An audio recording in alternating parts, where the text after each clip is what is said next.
Kaixo, Eguerdión de Noí.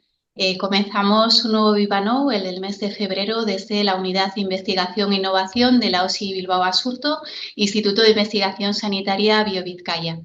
Hoy contamos con la presencia de Íñigo Gorostiza Ormaetxe, es doctor en farmacia, máster en Economía de la Salud y el Medicamento, y le conoceréis todos vosotros porque es metodólogo de la Unidad de Investigación e Innovación de la OSI Bilbao Basurto, compañero nuestro que os ayuda en multitud de proyectos.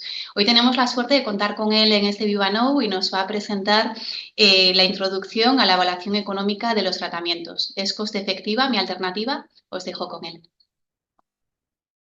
Eskerrik asko, Verónica. Mi exposición, mi intención con esta exposición es introduciros a los asistentes un poco en el ámbito de la evaluación económica y de determinados conceptos, porque muchas veces son, por una parte, desconocidos y por otra parte también son mal interpretados, ¿no? Entonces, es una exposición más didáctica que de datos. Entonces, lo he intentado hacer un poco sencillo, ¿de acuerdo? Entonces, comenzando con la exposición, eh,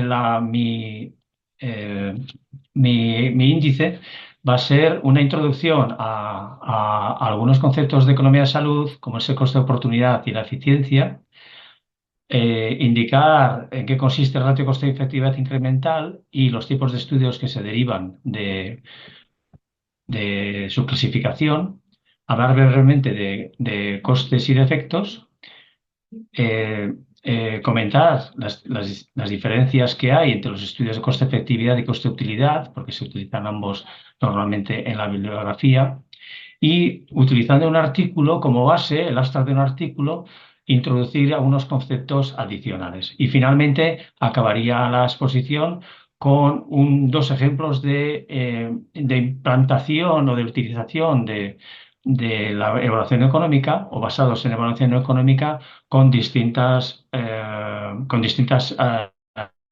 niveles de éxito, como es el Plan Oregón o la utilización del test de Guayaco en la detección de sangre oculta en heces. ¿De acuerdo? No se nos escapa a nadie que en cualquiera de las revistas principales del ámbito sanitario son constantes las apariciones de estudios de coste-efectividad. Quizás no en todos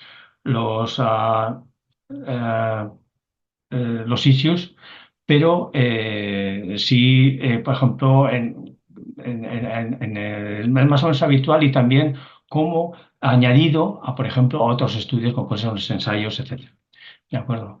Una primera aclaración en el ámbito de la economía de salud. Un mayor de gasto en sanidad no implica necesariamente una mejor salud. Aquí vemos un gráfico es un gráfico sobre el gasto en sanidad por persona, pero ajustado por paridad, lo que se denomina paridad de poder de compra, ¿no? Vemos que en Estados Unidos gasta más que la media de la OCDE, más del doble que la OCDE, pero en cambio no tiene unos mejores indicadores en cuanto a salud en países de su ámbito. ¿De acuerdo? Lo podemos ver también en la lista Bloomberg de 2018, en el que Estados Unidos, que es el país que por mucho gasta más en sanidad en su población, vemos que está en la escala 52 en la lista Bloomberg de calidad y de salud de la población. Bueno. Y quisiera también incidir en estos dos conceptos que son claves en economía de la salud, como es el coste de oportunidad y el concepto de eficiencia. Coste de oportunidad es un concepto bastante complicado de entender al principio, ¿no?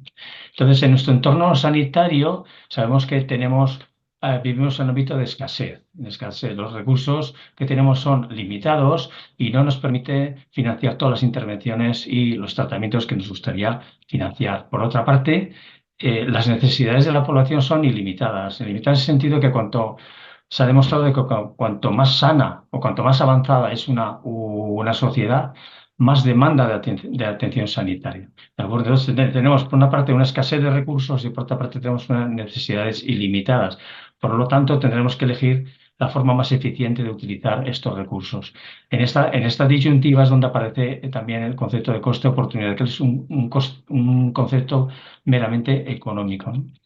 y que de alguna manera significa que cuando empleamos recursos para un determinado fin, estamos sacrificando este uso para unas acciones, unas oportunidades alternativas. ¿De acuerdo?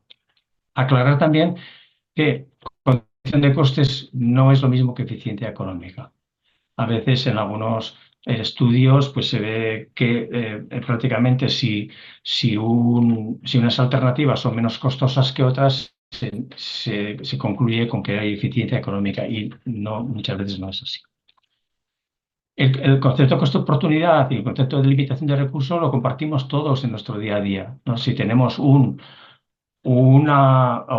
dinero disponible, siempre pensamos cuál es el fin en el que vamos a tener el mayor beneficio posible, ¿no? O una combinación de fines, ¿de acuerdo? Lo que vamos a intentar es obtener el máximo valor para este recurso económico que tenemos, ¿de acuerdo? Y aquí entra el concepto de coste de oportunidad, ¿no? Dentro de una restricción presupuestaria fija, si destinamos un recurso económico a un fin concreto, estamos evitando utilizarlo en otro fin. Es decir, el tiempo y el dinero, entendido como recursos, solo pueden utilizarse una única vez, ¿no?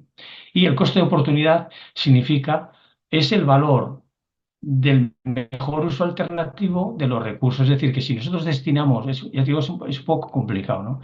Es, eh, si nosotros destinamos un recurso económico a un fin concreto, del resto que no entra, que no destinamos a esa financiación, el coste de esas alternativas que mayor beneficio nos reporte, ese es el coste de oportunidad. Esto vamos a traducirlo a un ámbito más social para entenderlo, ¿no?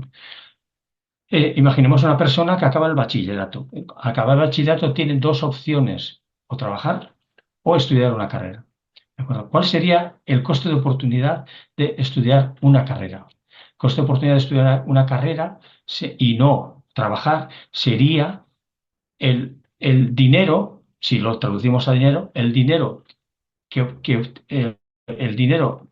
sea, el dinero, o sea, perdón, el dinero que obtendríamos en el mejor trabajo posible en el caso de que no estudiáramos. ¿De acuerdo? No, no voy a extenderme más. Y el segundo concepto es la eficiencia. La eficiencia está relacionada con el uso de recursos para maximizar, perdón, la producción de bienes y servicios. En sanidad sería el garantizar que un programa sanitario concreto represente un uso eficiente de los recursos. O dicho de otro modo, seleccionar programas que nos maximicen los beneficios sanitarios totales, teniendo en cuenta que estamos en una situación de limitación de recursos. Respecto a la eficiencia, me gustaría aclarar también estos tres conceptos que, al menos en economía de la salud, no son similares. Concepto de eficacia, en el que nos podemos preguntar, ¿el medicamento funciona? Es decir, eficacia vamos a relacionarlo con los ensayos clínicos, con la obtención de resultados en condiciones controladas. Por su parte, la efectividad lo vamos a relacionar más con cómo se comportan las alternativas en estudio en un entorno de práctica clínica habitual, ¿no? Y los estudios que normalmente utilizamos para obtener resultados en términos de efectividad suelen ser los ensayos clínicos pragmáticos o de fase 4 o también estudios observacionales prospectivos. Y por último estaría la eficiencia. La eficiencia nos preguntaríamos, ¿se contribuye esta alternativa a obtener el máximo beneficio con los recursos que tenemos disponibles? Para ello, vamos a utilizar diseños de ensayos clínicos en fase 4 o también estudios coste-efectividad observacionales, pero siempre y cuando analicemos los costes y las consecuencias de las alternativas de una forma pareada, no de forma individual. Ya, y dejando un poco más el ámbito de la macroeconomía, bajando un poquito más al ámbito del tema de esta presentación, vamos a hablar un poco de evaluación económica en salud. La evaluación económica en salud la definió Drummond hace ya unos cuantos años, como el análisis comparativo de acciones alternativas, tanto su efecto sobre los recursos, sobre los costes, como su efecto sobre la salud. Es decir, que tenemos que hacer una comparación para hacer una evaluación económica. Es decir, no podemos analizar la eficiencia de un fármaco concreto per se, únicamente teniendo en cuenta ese fármaco. Tenemos que comparar siempre con algo. Lo que vamos a evaluar va a ser una tecnología sanitaria. En la mayor parte de los estudios de evaluación económica, arriba del 95% diría yo, son sobre fármacos. Y por eso muchas veces evaluación económica se suele equiparar a farmacoeconomía. Podéis ver los dos términos. Pero también que tengáis en cuenta también que como tecnología sanitaria se puede evaluar y se evalúa, se realizan evaluaciones económicas, por ejemplo, sobre programas de prevención, tratamientos quirúrgicos, programas de salud o incluso el profesional sanitario más adecuado para realizar un procedimiento concreto, siempre que, claro, esté capacitado legalmente para ello. ¿De acuerdo? La evaluación económica de la farmacoeconomía se basa en esta fórmula. O sea, todo se desprende de esta fórmula, que se denomina ratio coste-efectividad incremental, en el que vamos a comparar los costes y los efectos que obtenemos con cada una de las alternativas, comparándola con la alternativa que tenemos de referencia, que puede ser un comparador. ¿De acuerdo? Pero es importante tener en cuenta que hay que utilizar, o sea, debemos comparar siempre y tenemos que pensar de una forma incremental. Por eso se llama ratio coste-efectividad incremental. Es importante también tener en cuenta que esta efectividad, los costes siempre lo vamos a evaluar de forma, en términos económicos, pero las efectividades, cuando vayamos a comparar, deben estar medidas en los mismos términos. ¿De acuerdo? Así, lo que vamos a obtener a partir de esta ratio es cuánto nos cuesta o cuánto dinero nos cuesta obtener una unidad de efecto adicional respecto a lo que ya teníamos. ¿De acuerdo? Por eso siempre vamos a compararlo con lo que ya tenemos o con un tratamiento estándar, con un tratamiento comparativo. Sería un poco más o menos similar a lo que es el número necesario a tratar, ¿no? Pasándolo a términos más clínicos. Este sería un ejemplo de un estudio de coste-efectividad. Este es un análisis coste-efectividad de nivolumab comparado a docetaxel en el tratamiento de segunda línea de pacientes con cáncer de pulmón no microcítico avanzado o metastásico de células escamosas, realizado por la Sociedad Española de Oncología Médica. Y vemos que en este estudio los resultados se nos presentan, por una parte, los costes de cada alternativa, en coste de tratamiento, coste de administración, etcétera. Luego tenemos un global de los costes, ¿no? Costes medios siempre. Costes medios, o sea, tenemos un grupo de pacientes y estos son costes medios, efectos medios, es lo que vamos a comparar. Vemos que, en este caso, nivolumab tiene un coste medio global respecto a docetaxel de más de 40.000 euros, que sería el numerador de esta ratio. Y en cuanto a los efectos, los autores midieron en dos tipos de efectos distintos, como son los años de vida ganados, es decir, teniendo en cuenta la supervivencia, y también los años de vida ajustado por calidad, o QALYs, que es un ajuste que se realiza sobre la calidad de vida que que van a tener los pacientes a lo largo respecto a esta ganancia en vida, en meses, en años de vida, ¿no? Vemos que con respecto a midiendo esta incremental en términos de años de vida ganados, nivolumab de media prolonga la vida de los pacientes en un año y pico.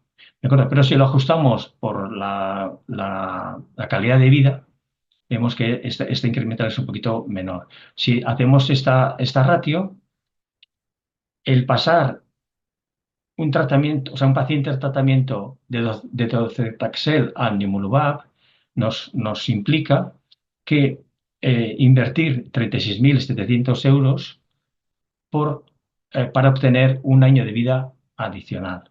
Y si lo traducimos a QALYs, tendríamos que invertir casi 50.000 euros por QALY adicional para pasar un tratamiento de docetaxel a nivolumab. Cómo expresamos los efectos nos va a condicionar el tipo de evaluación económica, de estudio de evaluación económica eh, que vamos a estar utilizando. El más simple es el análisis de minimización de costes, en el que los costes los vamos a medir, en todos los casos vamos a medir en unidades monetarias, en euros, en dólares, etcétera, dependiendo del país. Pero en este caso, primero tenemos que garantizar que las dos alternativas tienen exactamente el mismo efecto, no parecido, el mismo efecto. Y por eso esa es una de las razones por las que este tipo de estudios se realiza muy, muy escasamente. También es escaso los estudios coste-beneficio en el ámbito sanitario, en el ámbito sanitario y clínico, por decirlo de alguna manera, en el que los costes se miden en unidades monetarias, pero los efectos también se traducen en unidades monetarias. Y ahí está un poquito la dificultad de este tipo de estudios. Los tipos de estudios que más se van a realizar a cabo son los análisis coste-efectividad y los análisis coste-utilidad, que son un tipo específico de los análisis coste-efectividad. Los análisis de coste-efectividad vamos a evaluar los efectos en unidades naturales, en unidades clínicas, de efecto, mientras que los análisis coste-utilidad vamos a también, vamos a traducir la supervivencia, de alguna manera, o los años de vida que ganamos, lo vamos a ajustarlos en la calidad de vida que tienen esos pacientes.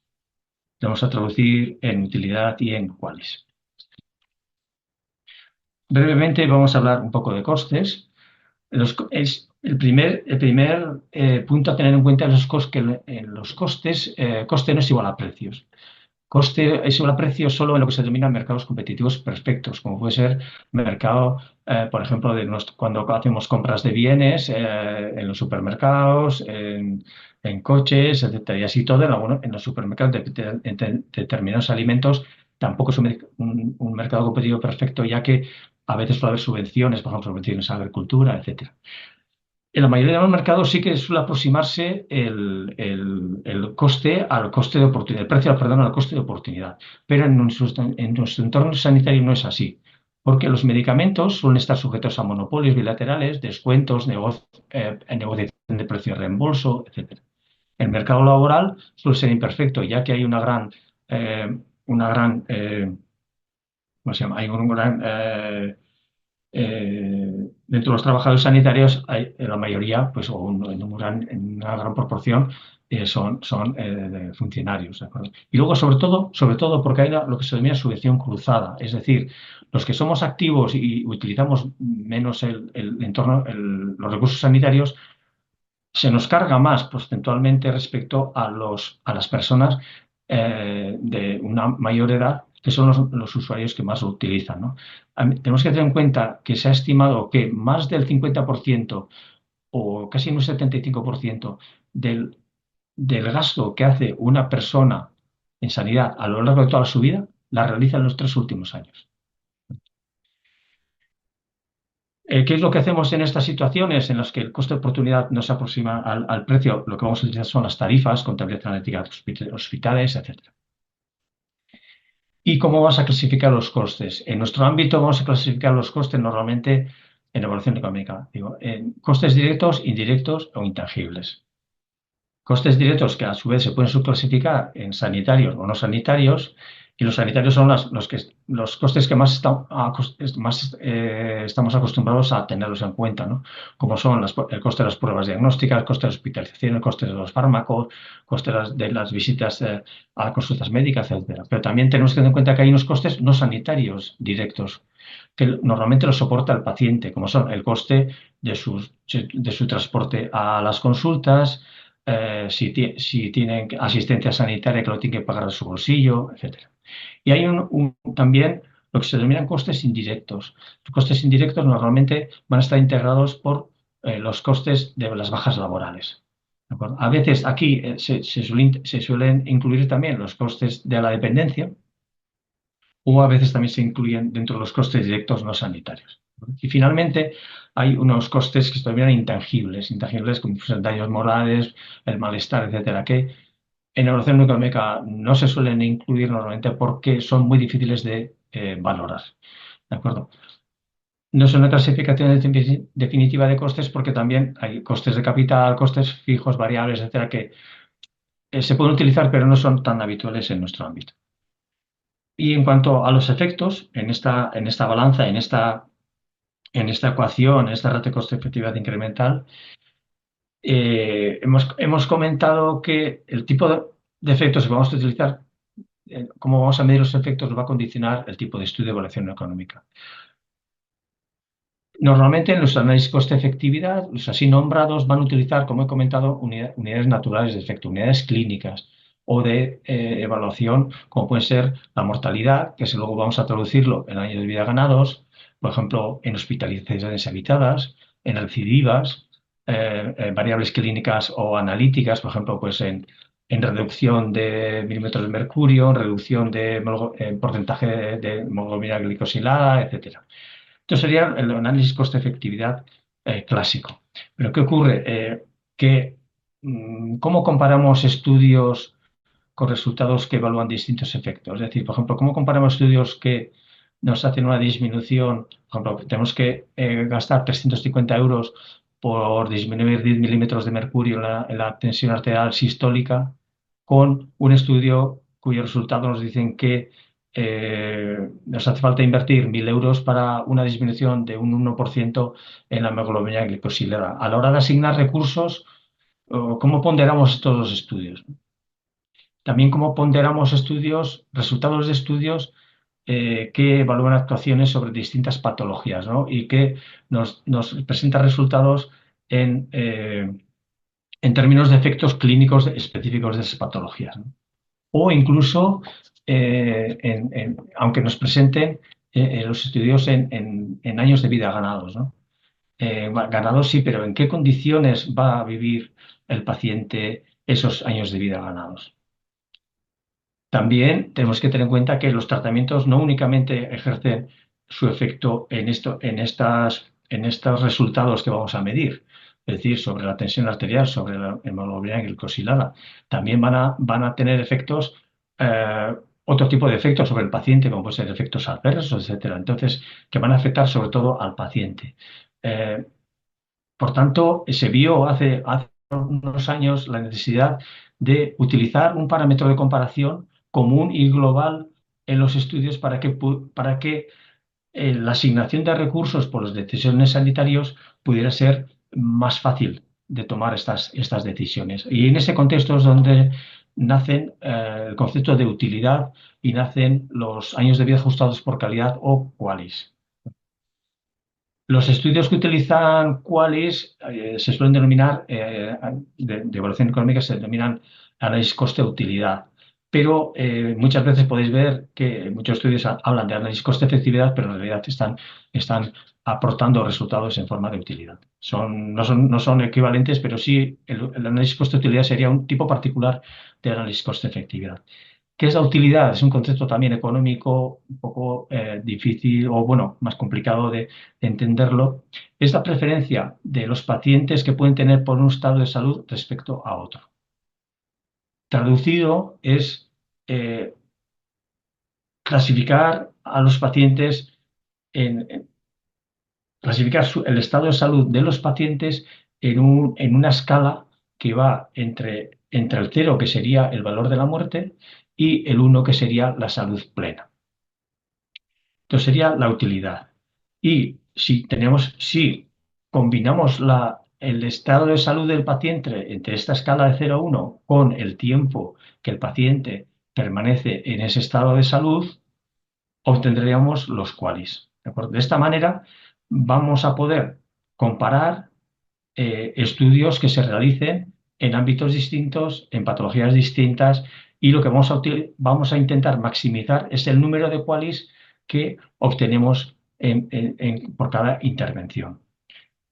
No está exento de controversias esta utilización de la utilidad y los QALYs, porque es una variable sencilla, porque se intentó hacer sencilla a propósito, pero las equivalencias, por ejemplo, sería equivalente una alternativa que nos diera, que, por ejemplo, mantuviera a un paciente en una escala de máxima utilidad, que sería Uno, un año, durante un año, que obtendríamos un QALY, sería equivalente a un paciente que estuviera en esta escala del valor 0,5 de utilidad durante 2 años, ¿no? Y otro tipo digo, situaciones en las que, bueno, puede haber cierta controversia. Bueno, ¿cómo obtenemos estos QALYs? Bueno, hay un proceso bastante laborioso de extracción de QALYs, que no voy a entrar en ello.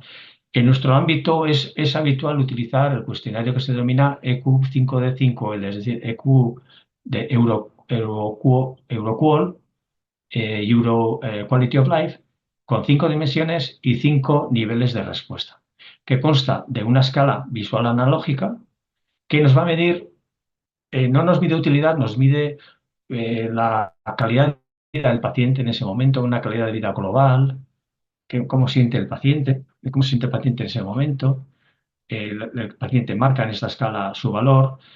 Esta escala no se va a utilizar para obtener los QALYs. Realmente, para tener los QALYs, la utilidad, vamos a utilizar esta escala, estas 5 dimensiones, las respuestas de los pacientes a estas 5 dimensiones.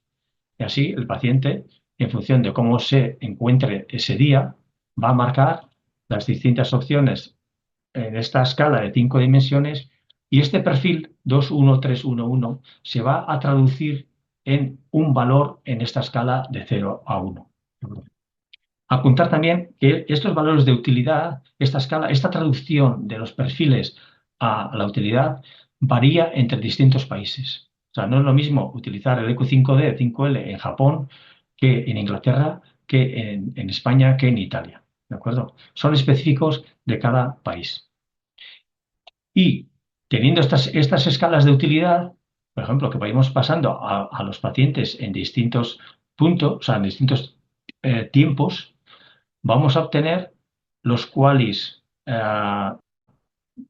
por ejemplo, que serían para este tratamiento, para este paciente, y el QALY para otro tratamiento para este paciente. Esta resta entre estas dos áreas serían los QALYs que ganaríamos.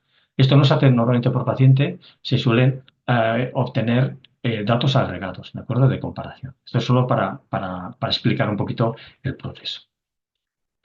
¿De acuerdo? También la utilidad nos sirve para situar nuestro grupo de pacientes a los que les habíamos pasado este cuestionario respecto a otras patologías o también a lo que podría ser la población general. Esto, por ejemplo, vemos que esta cohorte del CARE de insuficiencia cardíaca, su nivel de medio de utilidad estaba alrededor de 0,60, bastante alejado de lo que sería la media poblacional y de la población mayor de 65 años, pero del orden, por ejemplo, también de otras patologías, ¿no? También esta gráfica, por ejemplo, nos permite también observar cómo los pacientes, la utilidad, la situación sobre su calidad de vida, eh, eh, en pacientes que han sido hospitalizados por un ictus, vemos cómo al de 3 meses cómo varía, por ejemplo, de 0,3 pasa a 0,60 de media, y se sitúa al de 3 meses después de un ictus, por ejemplo, a nivel de lo que sería el resto de las patologías, ¿no? Siempre este tipo de utilidades preferentes sirve para muchos ámbitos. Y ahora pasamos a lo que sería a la segunda parte, que sería utilizar un estudio de evaluación económica, los términos van a ser habituales que vais a poder observar en nuestro estudio de evaluación económica, para ir profundizando y explicando un poquito qué consiste de esos términos. Este es un estudio que se hizo ya hace unos cuantos años, es un estudio publicado en Revista Española de Cardiología, cuyo título es Análisis coste-efectividad de dabigatran para la prevención de ictus y embolia sistémica en fibrilación auricular no valvular en España. Este estudio está publicado, pero esta evaluación económica se utilizó para lograr, uno de los estudios para lograr la autorización del dabigatran como nuevo anticoagulante oral en su negociación de precio y reembolso con las autoridades del Ministerio. ¿De acuerdo? Y luego posteriormente fue publicado. Bueno, vamos a ir trabajando sobre algunas de estas de estos términos, de estas frases que están aquí un poco destacadas en amarillo. En primer lugar, el análisis coste-efectividad. Bueno, ¿cómo se traduce el análisis coste-efectividad sobre estos planos que podéis ver en los artículos en los artículos que presenten evaluaciones económicas? Bueno, se ve bien aquí lo que es no sé si no podría, no, con lo que es la ecuación, ¿no? Pero bueno, más o menos tenéis en mente, ¿no? Entonces, vemos que el, el coste y la efectividad de nuestra alternativa sería, en esta incremental, sería este punto de 0,0 y lo que vamos a evaluar es cómo se sitúa el incremento de la nueva alternativa en costes y el incremento del incremento o decremento de la nueva alternativa respecto a lo que ya tenemos, que sería este punto de 0,0. ¿De acuerdo? Teniendo en cuenta que si la alternativa es más costosa y menos efectiva, esta alternativa la rechazaríamos de plano, ¿no? No queremos una alternativa de tratamiento que sea más costosa y menos efectiva, ¿no?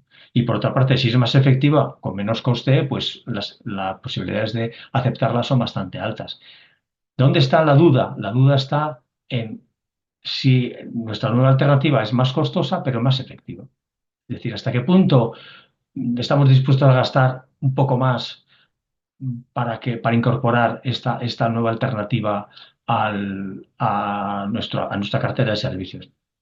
Y por eso normalmente va a ser este plano, este cuadrante, el que vamos a ver en los distintos evaluaciones económicas, ¿no? En los artículos, etcétera. ¿Hasta cuánto más estamos dispuestos a pagar? Este es lo que se denomina el willingness to pay o el límite de disposición a pagar, que va a variar, que hablaremos luego de las cifras, de tal manera que si una alternativa es más costosa y más efectiva, pero estuviera por debajo de este límite de disposición a pagar, tendría muchas posibilidades de ser aceptada para que incorporar, para poder financiarla, ¿no? Mientras que si aumentaría de este límite de disposición a pagar, las posibilidades de rechazo son muy altas. Vamos a seguir con el abstract. Vemos que nos indican aquí que lo que van a utilizar es la perspectiva del Sistema Nacional de Salud. ¿Qué es la perspectiva? Perspectiva tiene que ver con quién para quién se hace el estudio. Es decir, quién va a financiar luego las consecuencias o por ejemplo, el poder poner a disposición de los pacientes esta alternativa o de los clínicos esta alternativa. Normalmente existen distintas alternativas, pues la del paciente, médico, hospital, gerencia, todas las que os podéis imaginar, ¿no? Básicamente suelen ser estas. Y en los estudios de evaluación económica normalmente, como están hechas para los proveedores sanitarios, se suele presentar la alternativa al proveedor sanitario y la alternativa a la sociedad. ¿Por qué tiene importancia la perspectiva del análisis? Porque influye sobre qué costes se van a tener en cuenta. En el caso, por ejemplo, si utilizamos la perspectiva del paciente en un estudio en el que se viera una alternativa sanitaria, por ejemplo, un nuevo fármaco, o perdón, una alternativa sanitaria, esto es una asistencia sanitaria, la perspectiva del paciente, desde el punto de vista del paciente, le importaría que se analizara o que se incorporaran costes sobre lo que él tiene que pagar del médico, lo que él tiene que pagar de fármacos, en caso de que tuviera que pagarlos, ¿eh? O también que se incluyera lo que a él le cuesta ir al hospital, si tiene cuidados domiciliarios, el tiempo que le supone, por ejemplo, salir del trabajo, etcétera. Pero, por ejemplo, el mantenimiento del edificio, de la consulta médica, a él en principio no le importaría.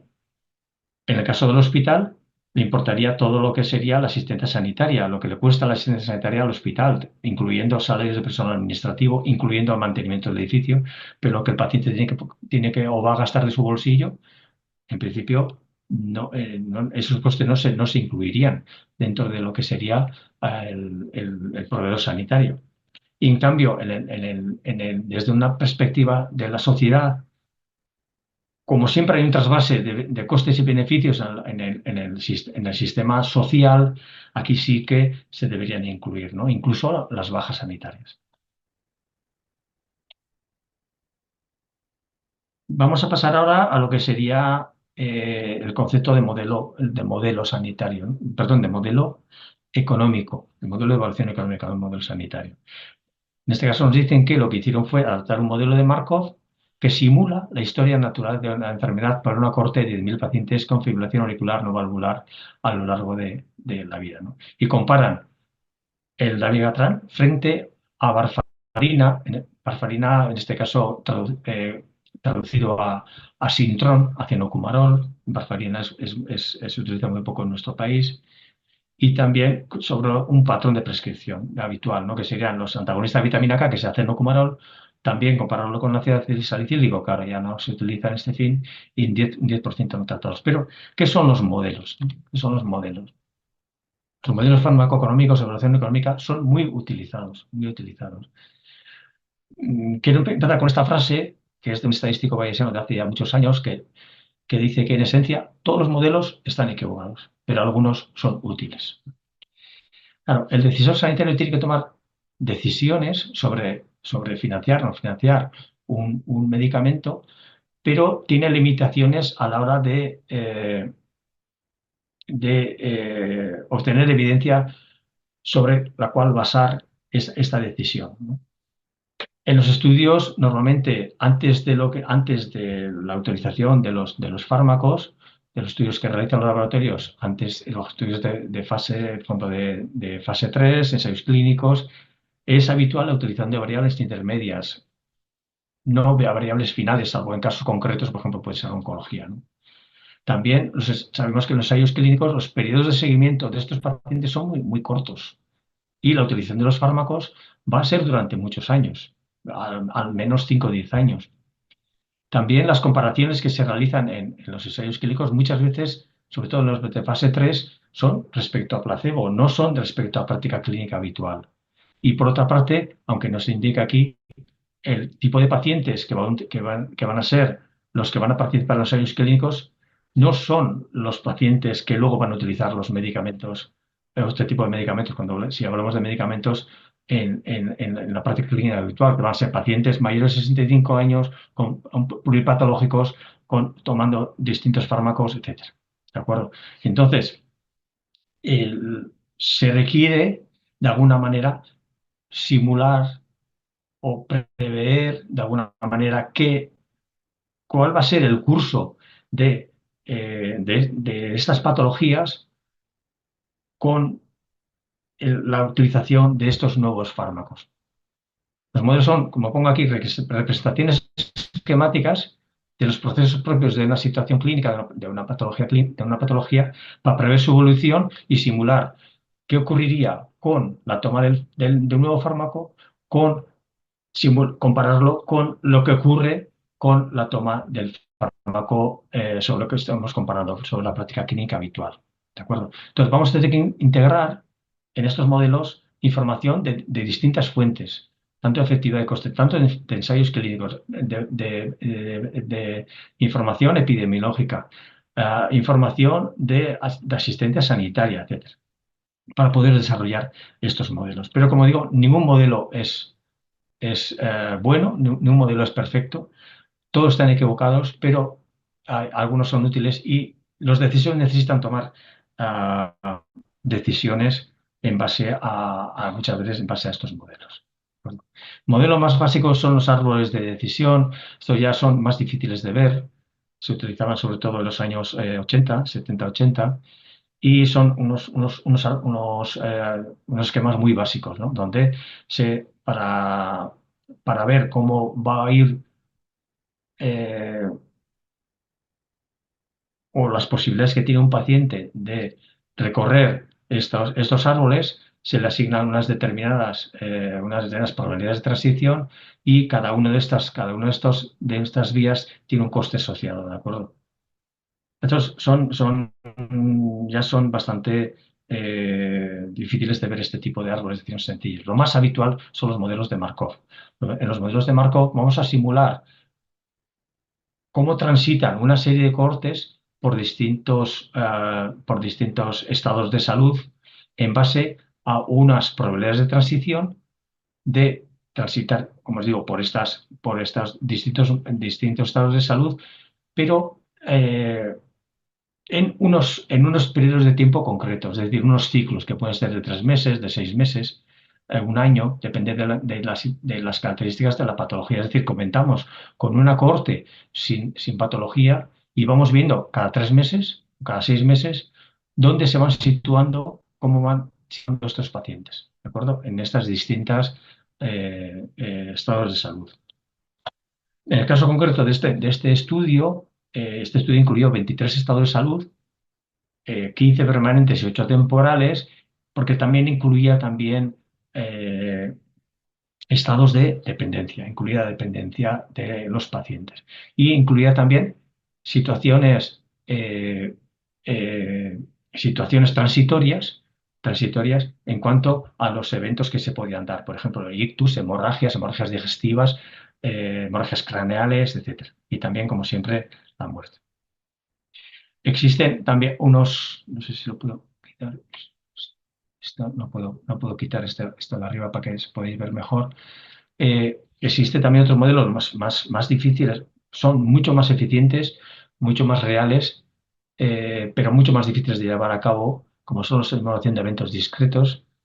Y en esta dificultad radica en que no sean los más usados, ¿no? Pero como os digo, son los más eficientes y los más reales. Los simulaciones de eventos discretos están basados en las teorías de colas, en las teorías de las listas de espera. Por eso sonarán. Pasamos también a otro concepto y que lo había introducido un poco antes, ¿no? Los autores concluyen que, desde la perspectiva del Sistema Nacional de Salud, Dabigatran resulta una estrategia eficiente para la prevención de ictus en pacientes con fibrilación auricular no valvular comparado con el tratamiento estándar en ese momento, que es varfarina o acenocumarol, porque estos resultados obtenidos, que son de 17.000 euros por año por quali y 14.000 años por quali, están por debajo del umbral de 30.000 euros por año de vida ajustado por calidad. Eh, Como os comentaba, lo más habitual con los nuevos tratamientos, con las nuevas alternativas, es que sean más eficientes o al menos igual de eficaces, perdón, de eficaces efectivos, pero más costosos. Entonces, en aras a que estos tratamientos tengan eh, características particulares que puedan favorecer a los pacientes, a los tratamientos, como puede ser una menor, aunque sean más caros, pero tienen una menor presentación de efectos adversos. Imaginemos que son más caros, pero lo que hacemos es cambiar una administración endovenosa por una administración subcutánea, etcétera. Y también para no bloquear la innovación en el ámbito farmacéutico, eh, con todos estos aspectos, se entendió que debía de buscar una especie como de umbral a partir del cual se entendiera que la alternativa no sería eficiente.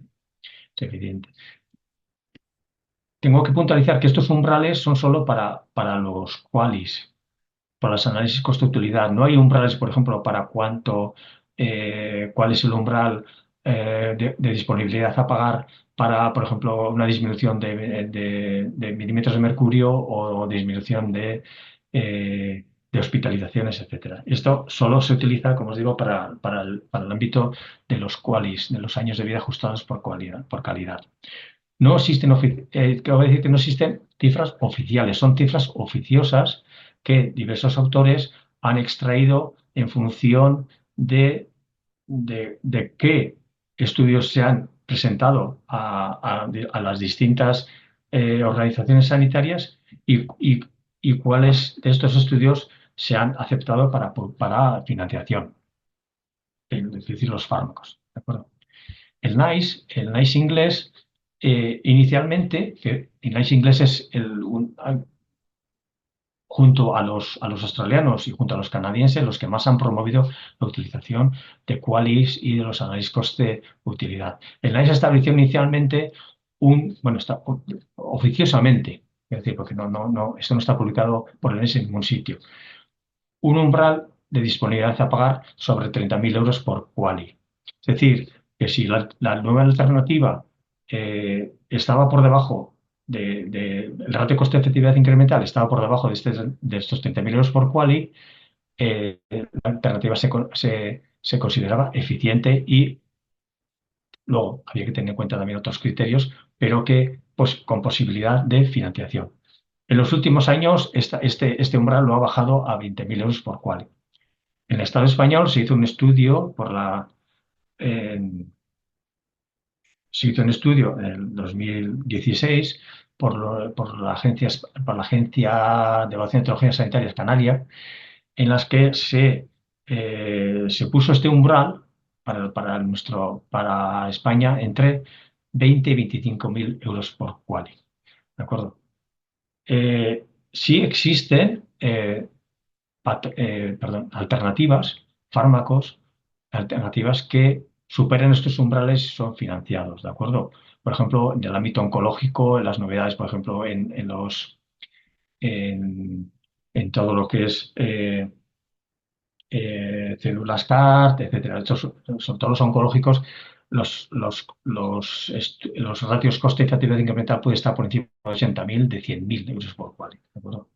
Y también se financian. Pero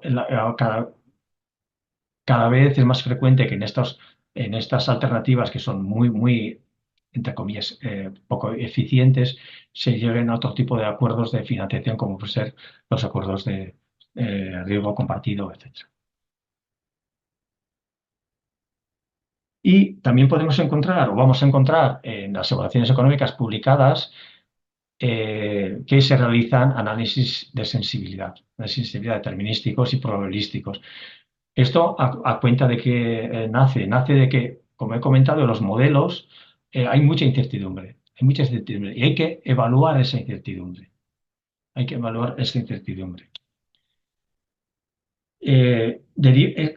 qué deriva esta incertidumbre? De que no conocemos exactamente de forma tajante el valor que en el futuro pueden tener los parámetros, cómo evaluar los parámetros que tenemos en cuenta. Es decir, también estamos extrapolando parámetros obtenidos en condiciones experimentales, con ensayos clínicos, a poblaciones que solo van a utilizar las alternativas y que no son exactamente representativas de los que han participado en los ensayos.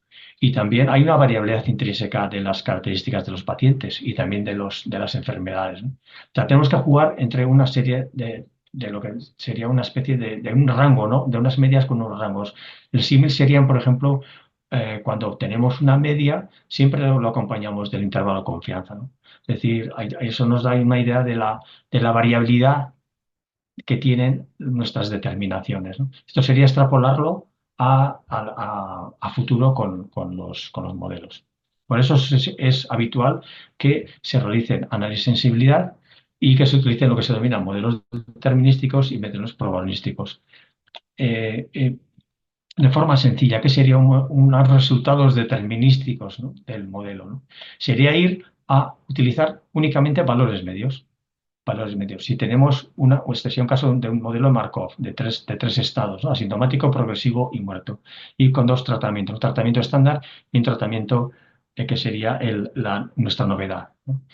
Sería utilizar valores medios, que es estimaciones medias, sin tener en cuenta la variabilidad, ¿no?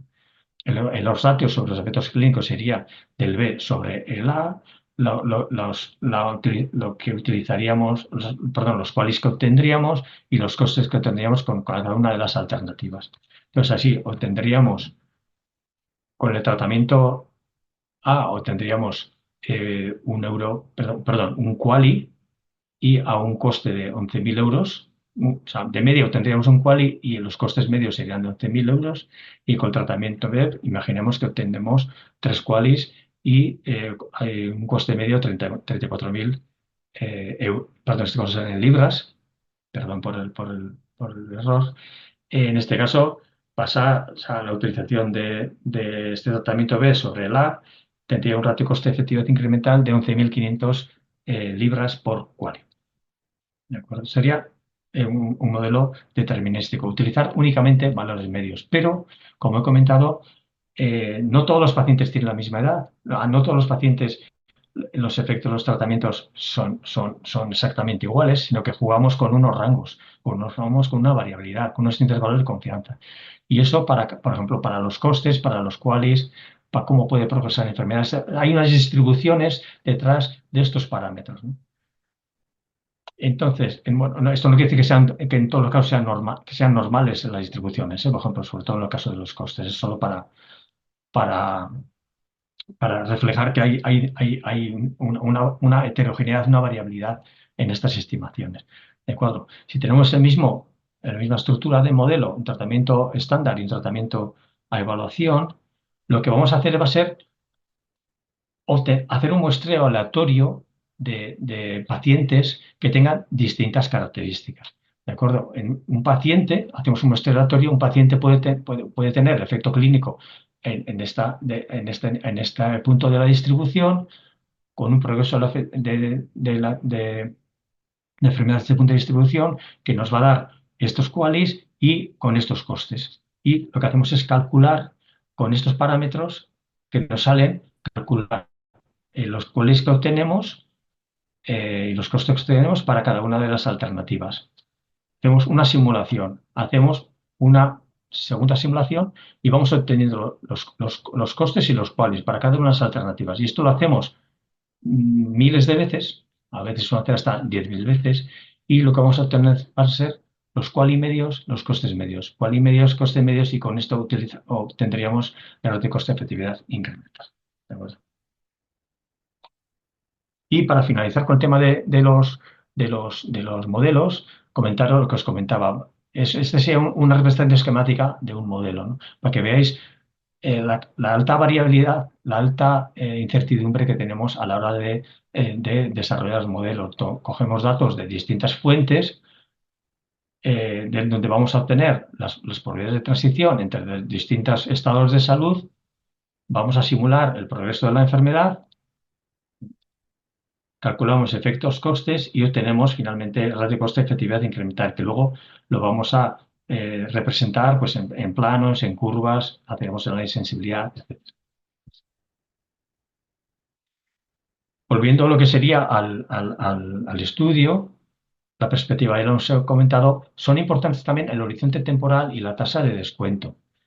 El horizonte temporal, eh, eh, claro, los laboratorios tienden a presentar el horizonte temporal como a toda la vida del paciente. Claro, por eso tenemos que tener en cuenta que toda la vida del paciente son muchos años a tener en cuenta y aumenta la incertidumbre, ¿no?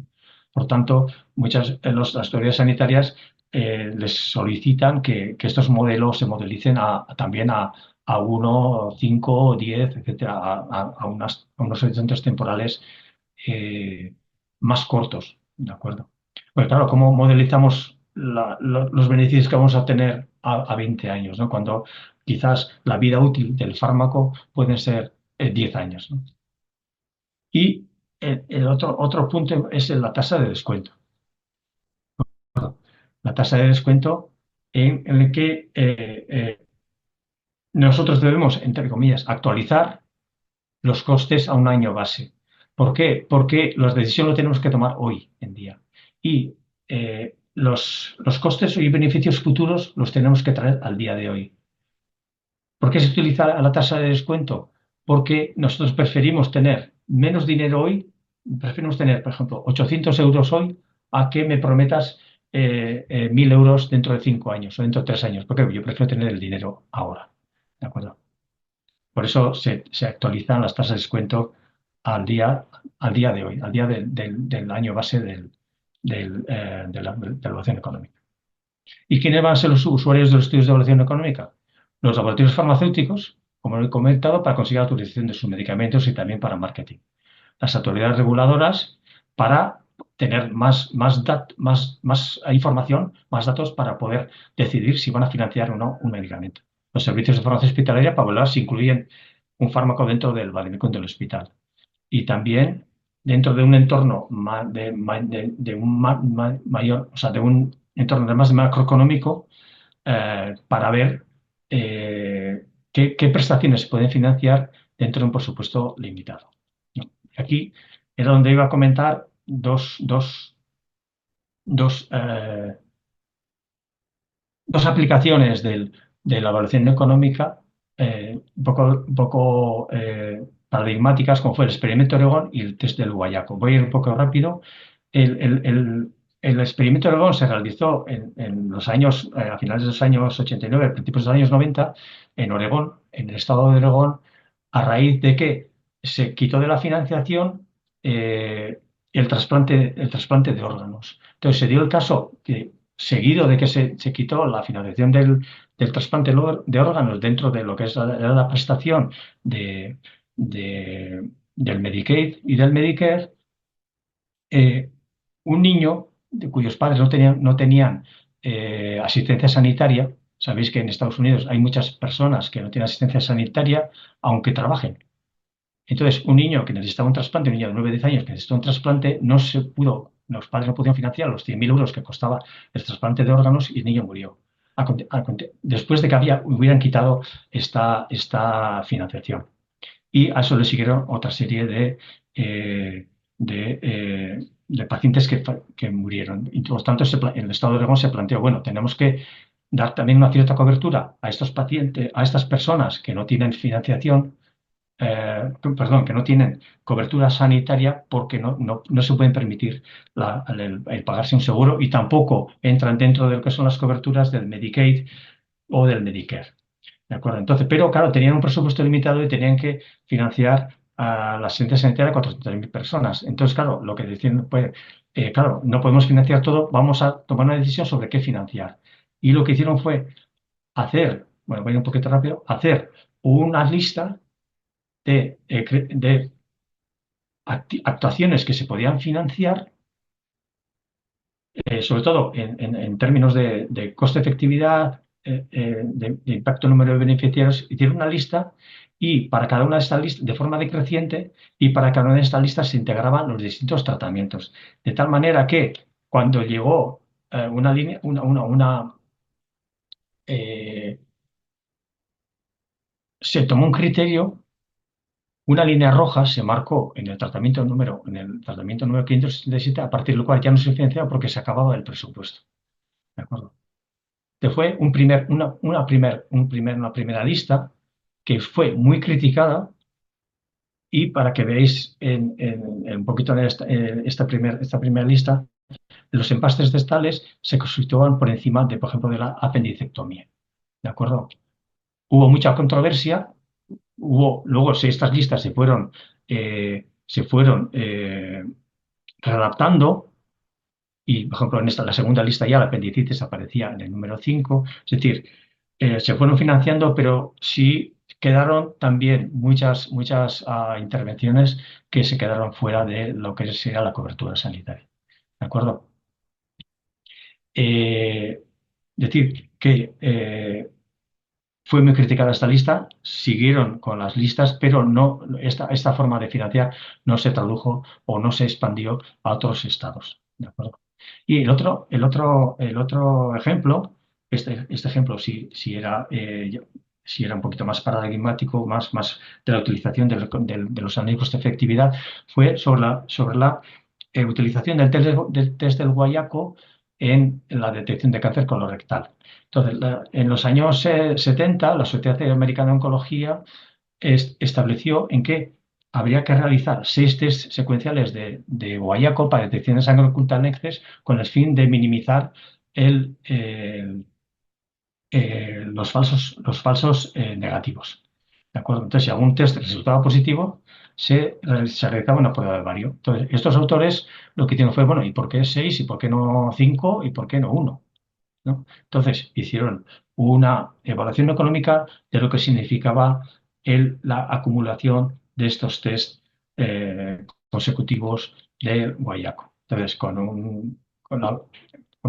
unos parámetros de sensibilidad, especificidad y de costes de cada uno de los test, lo que hicieron fue, bueno, presentaron primero, bueno, esto yo no he presentado, esto es una presentación que hago yo sobre eh, un pensamiento no incremental sobre lo que costaría detectar los test con cada una de la utilización de las pruebas. Este sería un pensamiento más de lo que utilizaron, que no me ha dado tiempo a explicarlo en el experimento anterior de Oregón, ¿no? Entonces, si utilizamos una prueba, si lo que hacemos es dividimos los costes totales por el número de cánceres identificados con esta prueba, el coste por cáncer detectado sería de $1.175. Si hacemos lo mismo con dos pruebas, se incrementa un poco el coste por cáncer detectado, pero no mucho. Y así, simultáneamente con el sexto, pues serían unos $2.451 dólares por cáncer detectado. Pero, ¿es esto real? O sea, ¿realmente esto es así? Los autores lo que hicieron fue, no, vamos a pensar incrementalmente. Eh, con la primera prueba sería el equivalente a lo que hemos detectado en el, en el ejemplo anterior, el coste sería $1.175 por cáncer detectado. Utilizando la segunda prueba, es que pasamos de detectar 65,9 cánceres a 71,4 cánceres. Entonces, detectamos 5, 6 cánceres adicionales, pero a un coste adicional de $30.000. O sea, que ya no son 1.000 y pico euros, sino que serían 5.400 euros. ¿Sabéis cuánto costaría el último cáncer detectado con 6 pruebas? 47 millones de dólares, ¿no? Este fue un artículo bastante impactante que hizo fue replantearse a la Sociedad Americana de Oncología la utilización de esta secuencia de seis pruebas para la detección de cáncer oculta en heces. ¿De acuerdo? Y siento haber ido un poquito más rápido al final, pero bueno, cualquier pregunta porque estoy fuera de tiempo, os lo respondo con muchas ganas. ¿De acuerdo? Es que ricasco. Dejo Bueno, de compartir la pantalla. perfecto. Es que ricasco, Íñigo, por la presentación y por aclarar conceptos clave. No sé si hay entre las personas que están conectadas, ¿hay alguna duda, algo que queráis preguntarle a Íñigo, aprovechando que le tenemos aquí, aunque ya sé que está disponible siempre en la unidad? Yo, si no, como siempre, pues bueno, tengo alguna pregunta. ¿Alguien que quiera comentar algo? Podéis aprovechar el chat. Bueno, lo que comentaba, ¿no? Es que ricasco por aclarar y presentar algunos conceptos clave, ¿no? Los diferentes modelos de evaluación y entre ellos la evaluación de coste-efectividad, ¿no? Sin duda son herramientas necesarias para evaluar la relación entre costes y resultados de los tratamientos médicos y sobre todo tiene un gran impacto, ¿no? Y una gran aplicabilidad en las decisiones clínicas y en el ámbito de gestión y sin duda para la optimización de recursos que, como has dicho al inicio de la presentación, son de por sí limitados, ¿no? La aplicabilidad de esos estudios es indudable. Y yo, como tenemos conectados investigadores, ¿no? He estado mirando antes un poco las personas conectadas y has presentado diferentes ejemplos, ¿no? De la literatura. Yo mi pregunta va más dirigida a tu propia experiencia como investigador, ¿no? Concretamente en el trabajo que realizaste en tu tesis doctoral. Esto no lo hemos hablado previamente, Íñigo. Igual te pongo ahora en un brete al, bueno, plantearte que resumas muy brevemente, ¿no? En 2, 3 minutos un poco precisamente el trabajo que realizaste en la tesis, ¿no? La evaluación de la efectividad, seguridad, eficiencia de nuevos anticoagulantes orales en el tratamiento de fibrilación auricular no valvular, pero específicamente sé que desarrollaste un estudio de coste-efectividad para comparar ambos grupos de fármacos, ¿no? Me gustaría, y el reto es que lo puedas resumir en 3 minutos, que ya sé que es muy difícil. Esto sería un poco la presentación, ¿no? Que ahora se lleva mucho de resuma y presente su tesis en 3 minutos. Los principales hallazgos que encontraste, la aplicabilidad, los puntos fuertes que consideras que hubo como facilitadores, ¿no? En el desarrollo de este estudio en nuestro ámbito, en Osakidetza, y si hay alguna limitación, algún escollo que encontraste, ¿no? Para poder desarrollar el proyecto también, pues bueno, que nos lo comentes. Es que ricasco. Bien, es difícil resumirlo en tres minutos, pero bueno, mi tesis doctoral sí que fue sobre la utilización bueno, fue un análisis, en realidad no fue el análisis coste efectividad fue la segunda parte de la tesis, pero bueno, fue una parte importante de la tesis. En el estudio, lo que pretendíamos era hacer un estudio de coste-efectividad, pero a partir de datos de vida real, es decir, de datos de pacientes reales. No, porque habíamos visto que, sobre todo a nivel del Estado español, no había estudios que utilizaran datos de vida real, que se denominan para la evaluación de los nuevos anticoagulantes orales frente al acenocumarol. Entonces, aprovechando la herramienta OAS, lo que hice fue un estudio, como os digo, de coste-efectividad y también coste-utilidad de un seguimiento de más de casi 20.000 pacientes y extraer sobre todo los datos de. No pude obtener no pude obtener QALYs porque no se pasan los cuestionarios de calidad de vida de forma rutinaria a los pacientes. Lo único que hice fue aproximar los años de vida ganados, es decir, porque sí que tenía la mortalidad, los años de vida ganados, aproximarlos con estimaciones de los estados de salud que podíamos contemplar, de estimaciones sobre los distintos eventos clínicos, estimaciones que estaban en la literatura. Fue un proxy, pero no teníamos otra opción. Los resultados fueron buenos, es decir, a diferencia de otros estudios que se habían realizado a nivel del Estado español, los resultados estaban del orden de unos entre 3.000 y 5.000 euros por año de vida ganado, lo que se ganaba respecto al acenocumarol, respecto al Sintrón. Es cierto que en los últimos años las publicaciones que se han ido publicando sobre la coste-efectividad de estos fármacos basados en modelos, no basados en datos de vida real, han ido disminuyendo aproximadamente desde los 30.000 que comenzó este Dabigatran, que os he enseñado, hasta del orden de 5.000, ¿no? Etcétera, por ese orden, ¿no? Entonces, mis datos también estaban sobre ese margen, más o menos, ¿no? Entre los 3.000 y los 5.000, dependiendo del fármaco. Puntos fuertes, datos de vida real y datos muy, entre comillas, muy próximos a la realidad, tanto de uso de recursos como de efectividad. Punto fuerte, que los análisis se hicieron con distintas técnicas de propensity score, de weighting, etcétera, machine learning, etcétera, para poder manejar este volumen tan grande de datos. Y el punto débil sería ¿no? El punto débil sería que no pude obtener datos reales de QALYs, porque eso sí que le da una mayor garantía, ¿no? Hay que decir también que todo lo que se publica últimamente va en la dirección de que estos nuevos anticoagulantes orales realmente son más eficientes que el Sintron.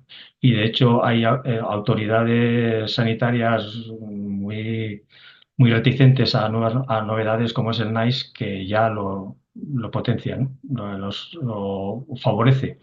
Tanto el NICE como los escoceses, etcétera, favorecen ya la utilización de los nuevos anticoagulantes orales frente a lo que sería el varfarina en su caso.